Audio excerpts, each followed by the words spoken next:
กราบสบายดีหมู่เพื่อนบัทุกคนเนาะมื้อนี้เฮาสิมาหวานแฮวปลาเนาะมื้อนี้เฮาสิลงน้องเนาะมาชมธรรมชาติงามๆเนาะอยู่ไห่อยู่นาน้อง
มุดแล้ว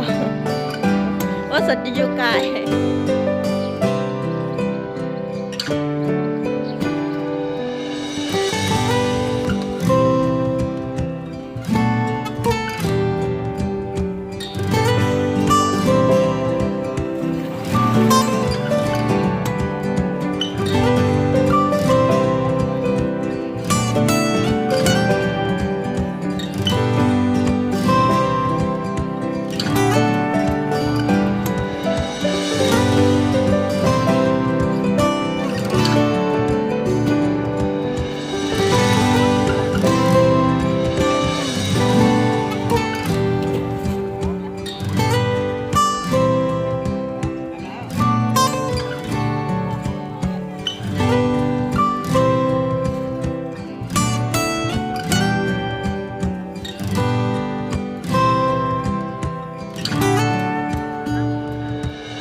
ความสวยงามไหม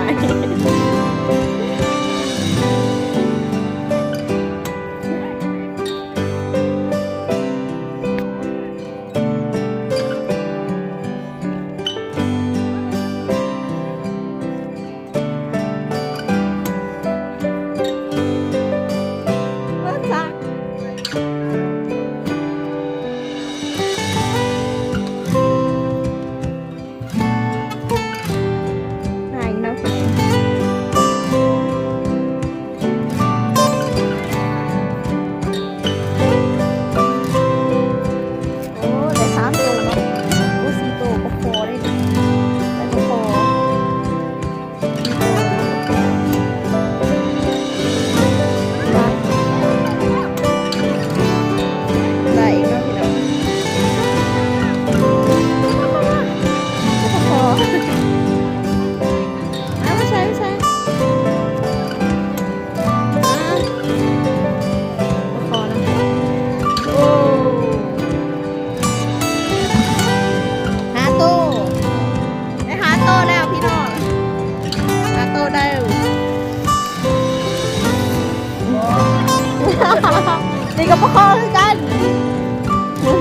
ปลาลูก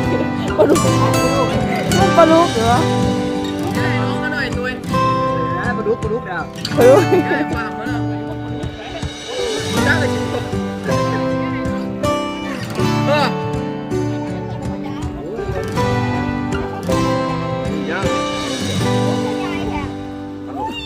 โอ้อะไรอีกแล้วอะไรอีกแล้วโอ้ปลาลูกปลาลูก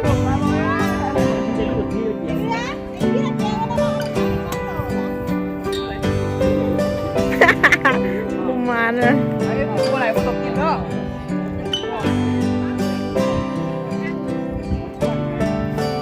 น้องเปิดมาตัวสมุนไพรสมุนไพรพี่แกงหมดเลยน้องเปิ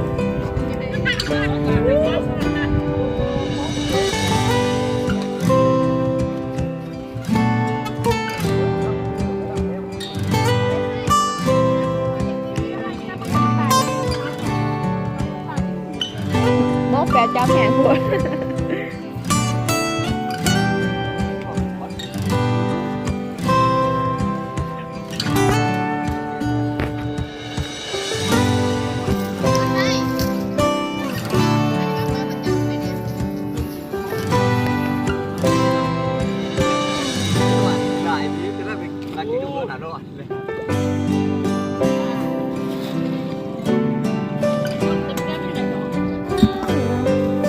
ได้ไล่เด้นี่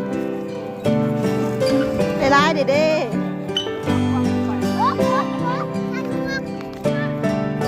โอ้ลึกมากโอ้ย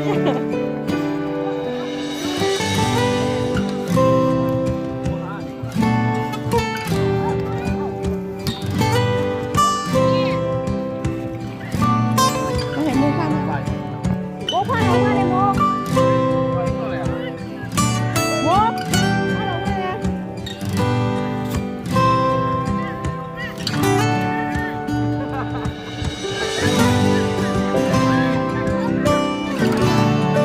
มุก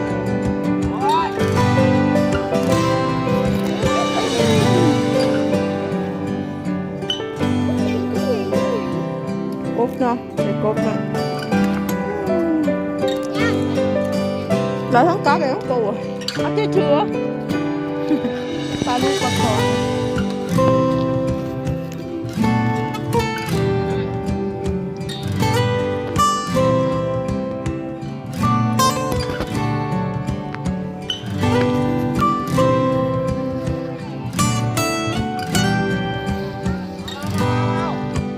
แบวมุกเอาปลาขวดขวดบ่โอ้ขวดต้องแกงขึ้นแล้วไอ้สีแดงถอดก้นกันไอ้สีแดงถอดก้นกันเลย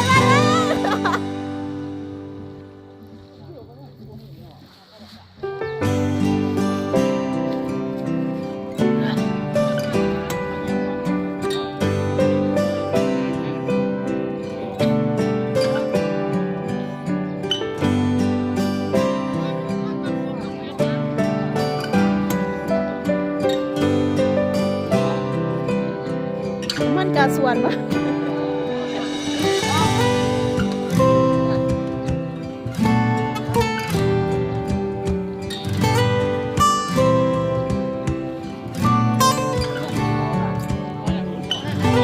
โอ้เจ้าหันเดินดึงคืนยังบ่หัวมาโอ้ยฝนขวบดุสมุนยางหวานเห็นไหมโอ้โหปลา คนละฮาเลยเนี่ยแต่มาเนี่ย มันเรือมันไหนพอโตพอเนาะพอลง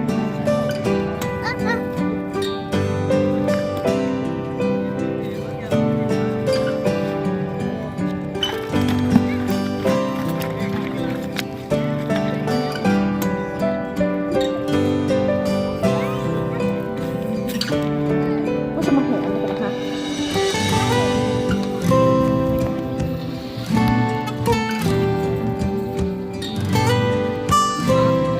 เ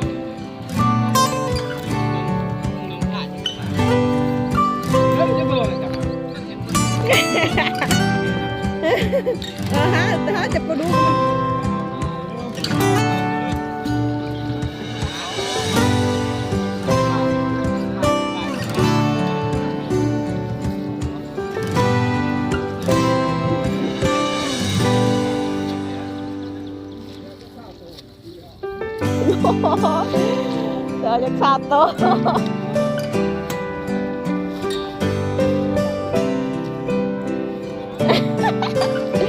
แบบมันมีแห้งกันเอาหนังซื้อ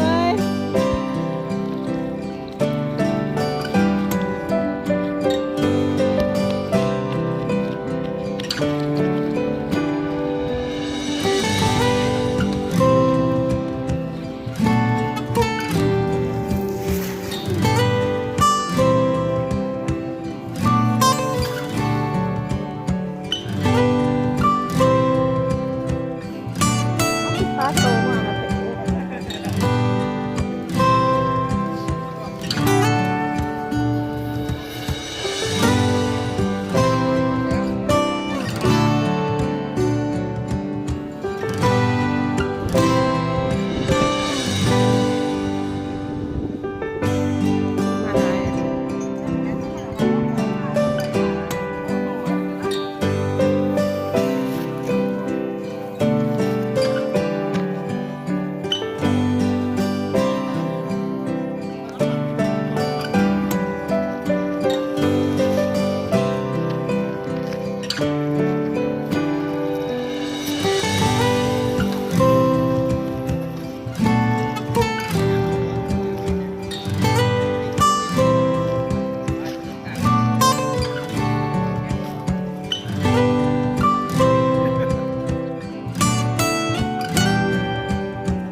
โตใหญ่นะตัวนี้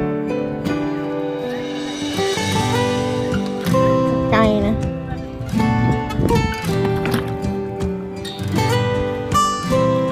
โตใหญ่นะพี่น้องมีปลาลูกปลาคอมีกบมีกระปู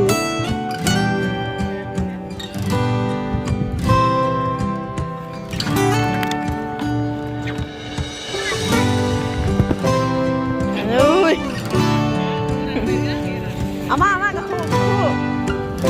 อุ้ยเอาขึ้นมาให้ขึ้นมาได้แล้ว โอ้ยเอาขึ้นเถอะก็มันจะไป เฮ้ยเกลือนะหนูวะได้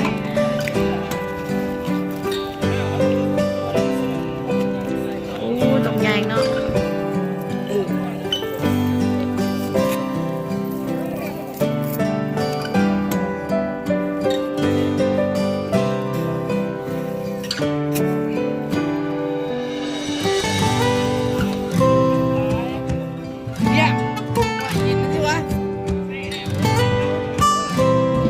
เอาลูกกลมเลยเฮ้ย อย่าผ่าตีเนาะสำหรับปลาหางเลยเนาะพี่น้องครับบานแฮเอาไหมเนาะจบเพียงเท่านี้เนาะ